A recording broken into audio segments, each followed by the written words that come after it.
வாதைகள். கர்த்தருக்கு எதிரான பார்வோனின் தேர்ந்தெடுப்புகள்.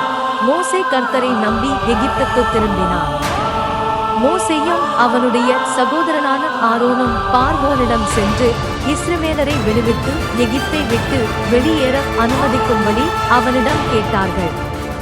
பார்வோன் கோபமடைந்து மறுத்துவிட்டான். இஸ்ரவேலரை இன்னும் கடினமாக உழைக்கும்படி கட்டாயப்படுத்தினான். பார்வோன் கர்த்தருக்கு செவிசாய்க்காததால் எகிப்தியர்கள் பயங்கரமான வாதைகளால் சபிக்கப்பட்டார்கள். முதலில் எகிப்தில் உள்ள நீர் அனைத்தும் இரத்தமாக மாறியது. இஸ்ரவேலரை விடுவிக்கும்படி மோசே மீண்டும் பார்வோனிடம் கேட்டான். ஆனால் பார்வோன் முடியாது என்று கூறினான். அடுத்து கர்த்தர் தவளைகளை எகிப்துக்கு அனுப்பினார். அவை எல்லா இடங்களிலும் இருந்தன. தவளைகள் போய்விட்டால் இஸ்ரவேலரை விடுவிப்பதாக பார்வோன் கூறினான். கர்த்தர் தவளைகளை வெளியேறச் செய்தார். ஆனால் பார்வோன் இஸ்ரவேலரை விடவில்லை. பின்னர் கர்த்தர் பேன் மற்றும் ஈக்களை அனுப்பினார். அடுத்து எகிப்தியர்களின் பண்ணை விலங்குகள் அனைத்தும் இறந்தன. ஆனால் இஸ்ரவேலரின் விலங்குகள் எதுவும் இறக்கவில்லை. பின்னர் எகிப்தியர்களின் உடலில் வலிமிக்க புண்கள் ஏற்பட்டன.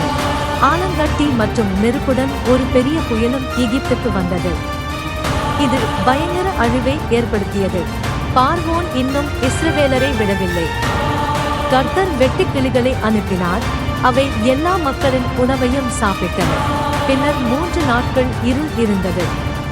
பல வாதைகளின் போது வாதைகள் நிறுத்தப்பட்டால் இஸ்ரவேலரை விடுவிப்பதாக பார்வோன் உறுதியளித்தான். ஆனால் அவன் ஒவ்வொரு முறையும் பொய் சொன்னான்.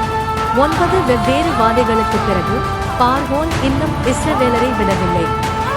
மற்றொரு பயங்கரமான வாதை வரும் என்று கர்த்தர் மோசேயிடம் சொன்னார். இஸ்ரவேலர்கள் தங்கள் சுதந்திரத்திற்காக காத்திருந்த போது கர்த்தர் வழிநடத்தி பாதுகாத்தார்.